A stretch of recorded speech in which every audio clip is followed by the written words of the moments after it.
Gloria in excelsis Deo. Te Deum laudamus, te Dominum confitemus, te eternum. Lectura del capítulo 1 del libro del Génesis según la traducción de Monseñor Straubinger. La creación del mundo y del hombre. Al principio creó Dios el cielo y la tierra. La tierra era confusión y caos, y tinieblas cubrían la faz del abismo, mas el Espíritu de Dios se movía sobre las aguas. Y dijo Dios: haya luz, y hubo luz. Vio Dios que la luz era buena, y separó Dios la luz de las tinieblas. Llamó Dios a la luz día, y a las tinieblas llamó noche. Y hubo tarde, y hubo mañana, primer día. Después dijo Dios: haya un firmamento en medio de las aguas que separe unas aguas de otras. E hizo Dios el firmamento, y separó las aguas que estaban bajo el firmamento de las aguas que estaban sobre el firmamento. Y así fue. Llamó Dios al firmamento cielo, y hubo tarde y hubo mañana, día segundo. Y dijo Dios: júntense en un lugar las aguas que quedan bajo el cielo, y aparezca lo seco. Llamó Dios a lo seco tierra, y a la reunión de las aguas llamó mares. Y vio Dios que estaba bien. Después dijo Dios: brote la tierra hierba verde, plantas que den semilla, árboles frutales que produzcan fruto según su especie, y cuya semilla esté en ellos sobre la tierra. Y así fue. Brotó pues la tierra hierba verde, plantas que tenían en sí semilla según su especie, y árboles que producían frutos, y cuya semilla se hallaba en ellos según su especie. Y vio Dios que estaba bien. Y hubo tarde y hubo mañana, día tercero. Luego dijo Dios: haya lumbreras en el firmamento del cielo, que separen el día de la noche y sirvan de señales, y marquen las estaciones, días y años. Sirvan también de lumbreras en el firmamento del cielo para alumbrar la tierra. Y así fue. Hizo pues Dios las dos grandes lumbreras, la lumbrera mayor para presidir el día y la lumbrera menor para presidir la noche, y las estrellas.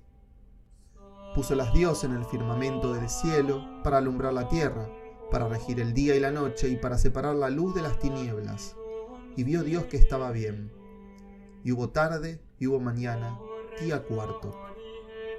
Después dijo Dios: pululen las aguas multitud de seres vivientes, y vuelen aves sobre la tierra debajo del firmamento del cielo.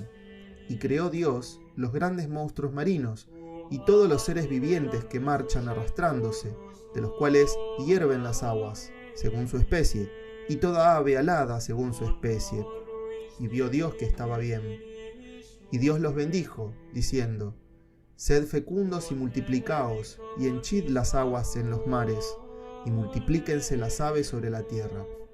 Y hubo tarde, y hubo mañana, día quinto. Luego Dios dijo: produzca la tierra seres vivientes según su especie, animales domésticos, reptiles, bestias salvajes según su especie. Y así fue. Hizo pues Dios las bestias salvajes según su especie, y los animales domésticos según su especie, y todo reptil de la tierra según su especie. Y vio Dios que estaba bien. Después dijo Dios: hagamos al hombre a imagen nuestra, según nuestra semejanza, y domine sobre los peces del mar y las aves del cielo, sobre las bestias domésticas, y sobre toda la tierra y todo reptil que se mueve sobre la tierra. Y creó Dios al hombre a imagen suya, a imagen de Dios lo creó, varón y mujer los creó. Los bendijo Dios, y les dijo Dios: sed fecundos y multiplicaos, y henchid la tierra y sometedla, y dominad sobre los peces del mar y las aves del cielo, y sobre todos los animales que se mueven sobre la tierra. Después dijo Dios: he aquí que yo os doy toda planta portadora de semillas sobre la superficie de toda la tierra, y todo árbol en que hay fruto de árbol con semilla, para que os sirvan alimento, y a todos los animales de la tierra, y a todas las aves del cielo, y a todo lo que se mueve sobre la tierra, que tiene en sí aliento de vida, les doy para alimento toda hierba verde. Y así fue. Vio Dios todo cuanto había hecho, y he aquí que estaba muy bien. Y hubo tarde, y hubo mañana, día sexto.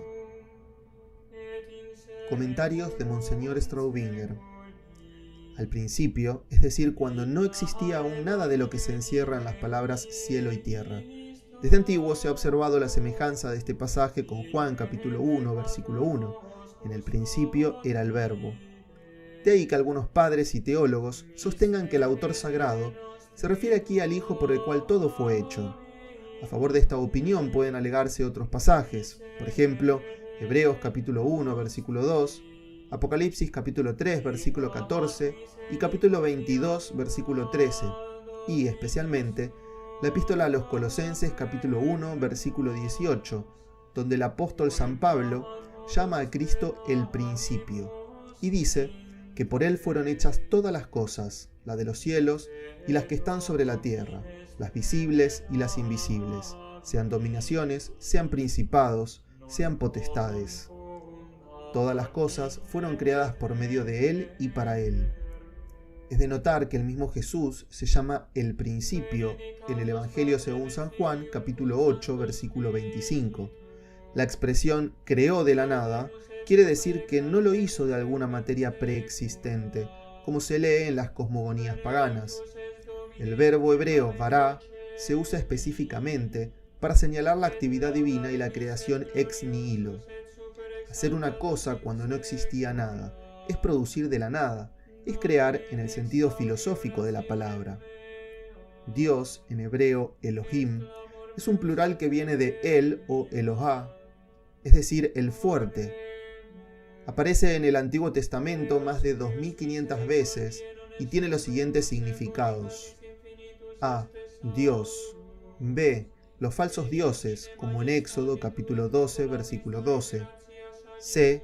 Los vicarios de Dios, es decir, los ángeles, príncipes, jueces, como en el Salmo 96, versículo 7, o la Epístola a los Hebreos, capítulo 1, versículo 6, o en el Salmo 81, versículo 6. También en el Evangelio según San Juan, capítulo 10, versículo 34. Elohim lleva por regla general los atributos y verbos en singular, como en este versículo. También el versículo 26, lo que prueba claramente que no se trata, como dicen los racionalistas, de un resto de politeísmo. Al contrario, el politeísmo es una depravación del monoteísmo primitivo, cuyas huellas se han conservado fuera de la Biblia, hasta nuestros días, en algunos pueblos salvajes que viven muy retirados y sin mayor contacto con nosotros. Los investigadores modernos, sobre todo la escuela antropológica del padre Schmidt, han descubierto en aquellos pueblos la creencia de un Dios supremo, creador de todas las cosas, muy justo y muy bueno, legislador y juez de los hombres. No hay, pues, duda de que el politeísmo es un producto de la apostasía de la religión primitiva. El cielo, incluso los ángeles y la tierra, es decir, el orbe entero, sin excluir nada. Orígenes y San Agustín entienden por cielo las cosas espirituales, por tierra las materiales.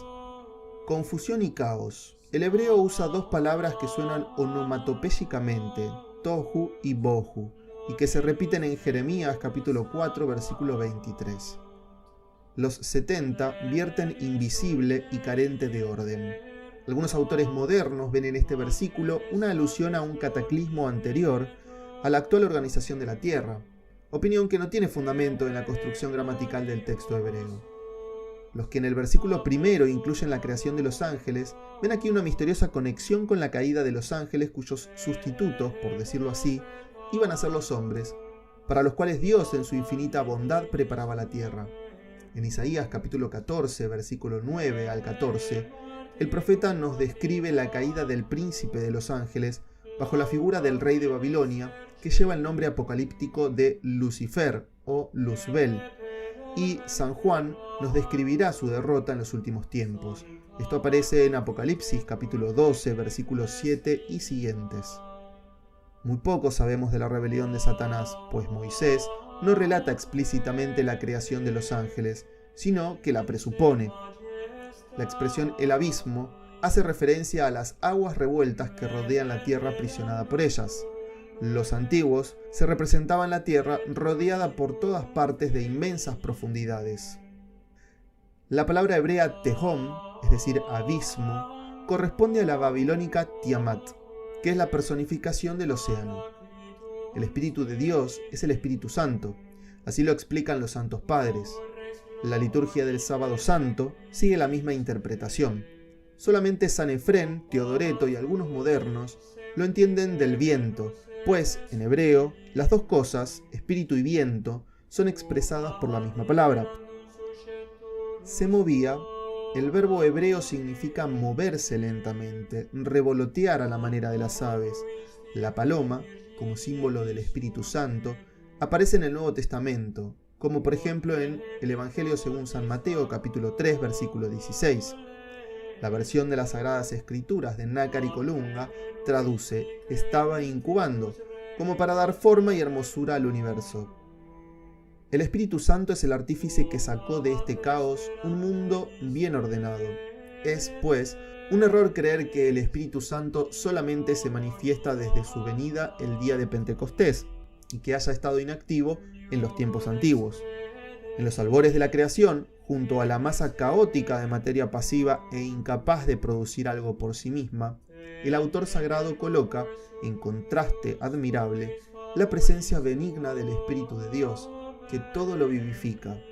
Y junto a los umbrales del Nuevo Testamento, el libro de la sabiduría nos habla de una sabiduría que en algunos capítulos se identifica con Dios.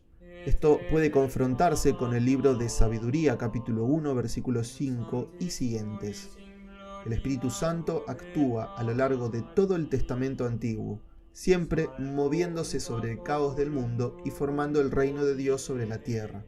Si los hombres no lo reconocieron, es porque el misterio del Espíritu no se reveló de una vez, sino poco a poco, hasta descorrer Dios la plenitud de sus secretos por medio del Verbo hecho carne. Si combinamos esta verdad con lo dicho en Génesis capítulo 1, y especialmente con Juan capítulo 1 versículo 3, donde el apóstol dice que por Cristo fueron hechas todas las cosas, vislumbramos ya en los primeros versículos de la Biblia el misterio de la Trinidad y la eterna preocupación de Dios Trino por nuestra salvación. Se insinúa aquí, dice San Buenaventura, la Trinidad entera, el Padre con el nombre de Dios Creador, el Hijo con el nombre de Principio y el Espíritu Santo con el Espíritu de Dios. Son de admirar estas luces que Dios nos hace ver desde el Antiguo Testamento sobre el misterio de los misterios. Comienza con el versículo 3 el relato de las obras de la creación que se dividen en dos clases: Opus Distinctionis, creación de los espacios y lugares, y el Opus Ornatus, acción de llenar y poblar los espacios. A la primera clase de obras dedica el autor sagrado los 3 primeros días, a la segunda los días siguientes. Parece haber aquí una contradicción con el versículo 14, donde se narra la creación del sol, fuente de la luz. La contradicción desaparece si tomamos la voz luz en sentido lato, energía que Dios concentrará en el sol. Oigamos sobre este punto a un físico moderno. En nuestro siglo este grave error del Génesis se ha disipado, y muy lejos de ver aquí un error, vemos un acierto científico verdaderamente sorprendente. Hoy sabemos que luz y materia no son sino distintas formas de una misma cosa, la energía. Sabemos también que de todas las formas de la energía, es la luz la más pura y la única que pudo existir sin un soporte material. Si bien en nuestras aplicaciones corrientes nosotros obligamos a la materia a que nos devuelva luz. La creación era buena, no solo por su belleza o sus buenos efectos, sino por ser la realización de una idea del Creador, pues todo lo que hace Dios es bueno. Lo malo entró en el mundo por el pecado. Con la expresión tarde y mañana refiere al comienzo y el fin del día. Para los hebreos comenzaba el día con la puesta del sol, de manera que, por ejemplo, el sábado comenzaba el viernes al caer la noche. Los días de la creación no han de entenderse como intervalos de 24 horas, sino que pueden tomarse, como dice la Pontificia Comisión Bíblica, en sentido lato de período. Los padres, por ejemplo San Crisóstomo, San Basilio, San Ambrosio, prefieren entender esa palabra en su sentido propio.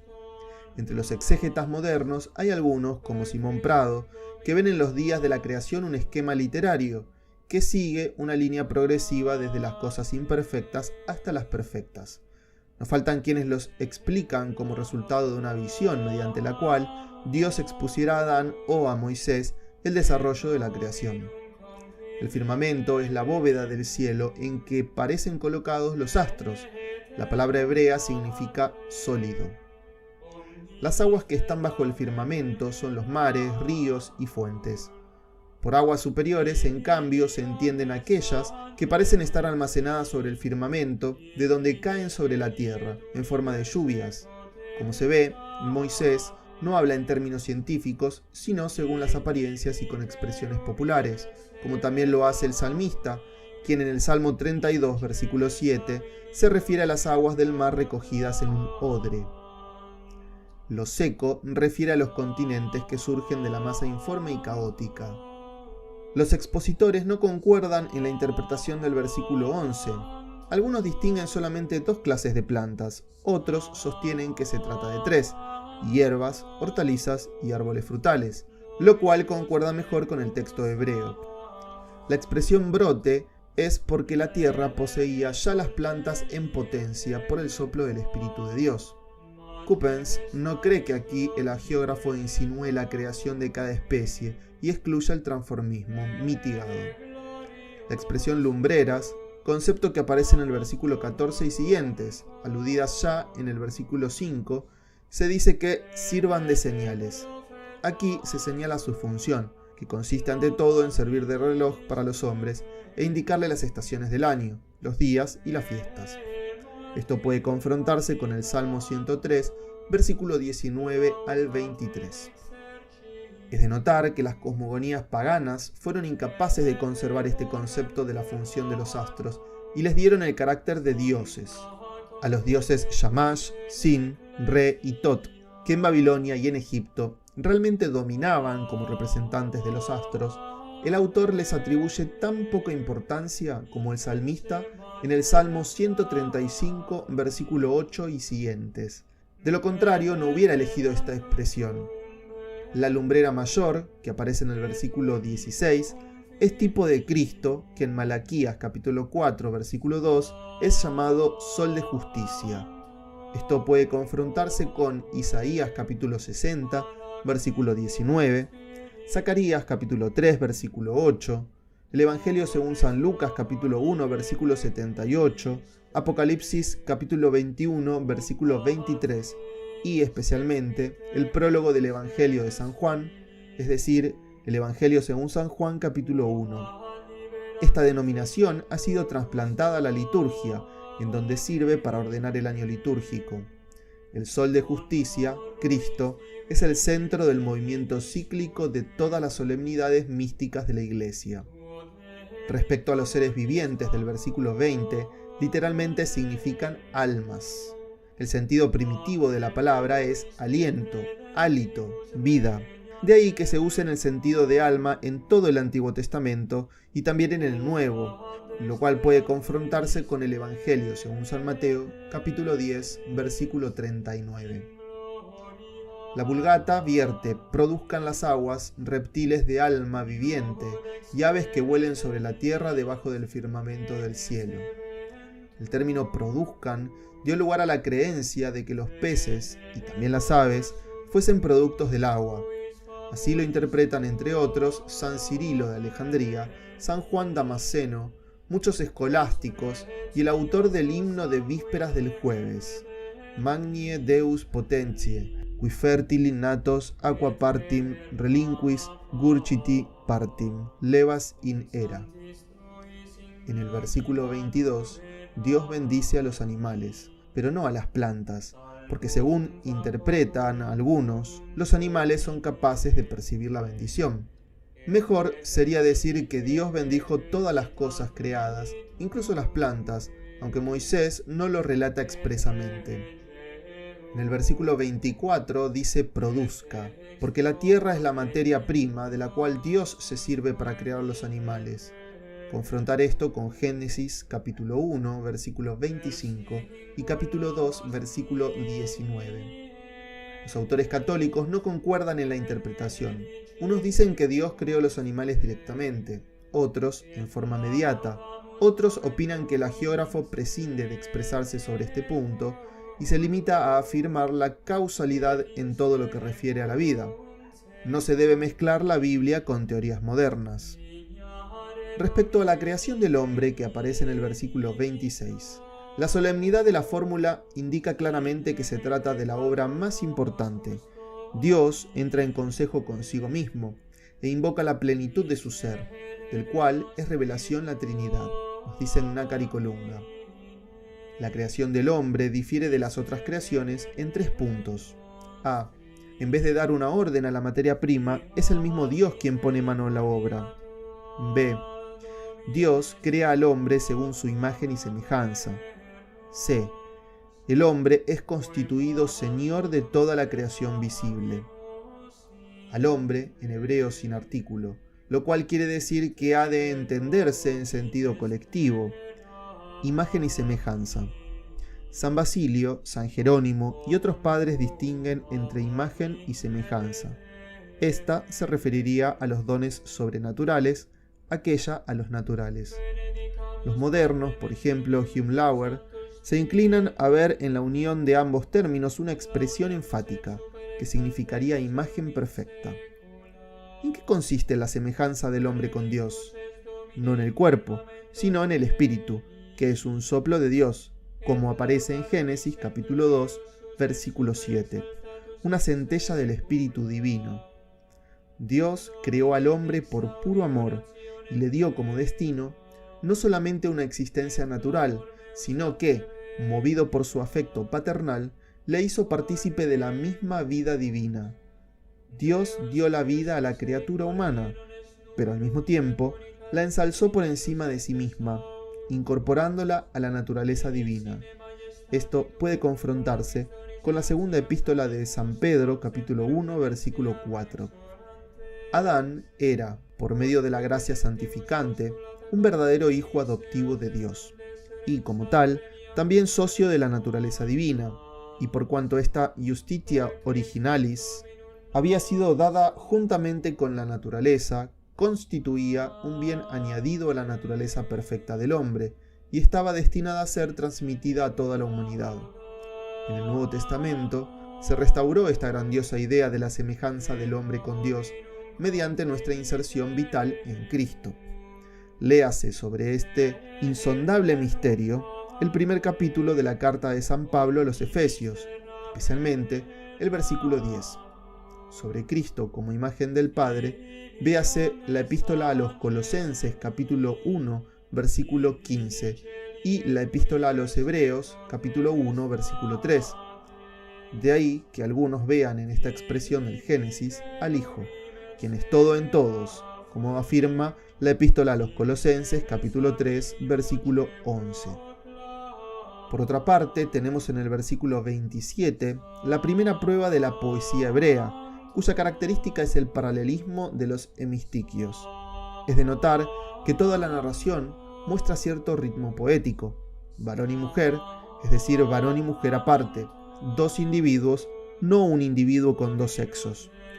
Tampoco creó varios géneros humanos, como San Pablo explica en el discurso del Areópago, que aparece en el libro de los Hechos, capítulo 17, versículo 26.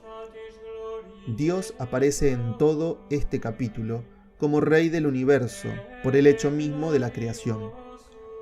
Los libros, todos del Antiguo Testamento, especialmente los Salmos, celebran tal reinado. Dentro del reino de Dios, el hombre ocupa un lugar preferido y es también rey porque a él le entregó Dios el señorío sobre la creación visible. Pero tal privilegio se trocó en duro trabajo a causa de la caída del hombre, por lo cual todas las cosas creadas, hasta las inanimadas, aguardan con ardiente anhelo la libertad de la servidumbre de la corrupción.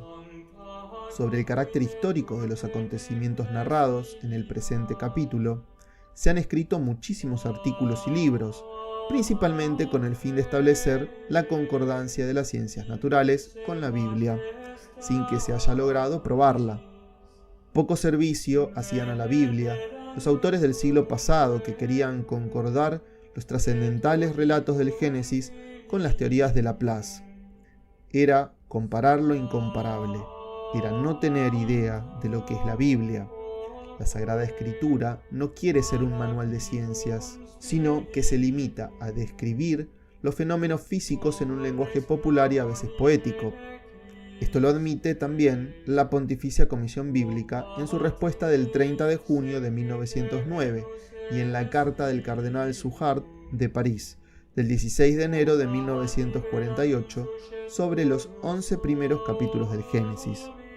Por eso, dice en la citada carta, invitamos a los sabios católicos a estudiar estos problemas sin parcialidad, a la luz de una sana crítica y de los resultados de las otras ciencias interesadas. Sin embargo, hay que tener en cuenta el carácter histórico de los hechos que se relacionan con los fundamentos de la religión cristiana, como por ejemplo, la creación de todas las cosas por Dios, la creación particular del hombre, la unidad del género humano, la felicidad original de los primeros padres, su caída, la promesa del futuro redentor y la institución divina del sábado. Algunos, muy pocos, admiten también un evolucionismo o transformismo mitigado, que no pretende suprimir a Dios ni extender su desarrollo al alma humana, y creen que esta explicación concuerda más con la infinita sabiduría de Dios. Así, por ejemplo, el padre Bea, en la 10ª Semana Bíblica Italiana, celebrada en 1948, no excluye que Dios se haya servido de un organismo ya formado para infundir en él un alma racional. La Iglesia no ha aprobado esta tesis, pero tampoco la ha condenado. Estas teorías conservan, por consiguiente, su mayor o menor probabilidad intrínseca según la fuerza de las razones en que se basan, y su mayor o menor probabilidad extrínseca según la cantidad y calidad de autores que la propagan. Todas estas cuestiones están relacionadas con lo que se llama el género literario, según sea histórico, didáctico, poético, profético o apocalíptico. Entre los católicos es el padre Hume Lauer quien más ha contribuido a la investigación de la forma literaria de estos capítulos.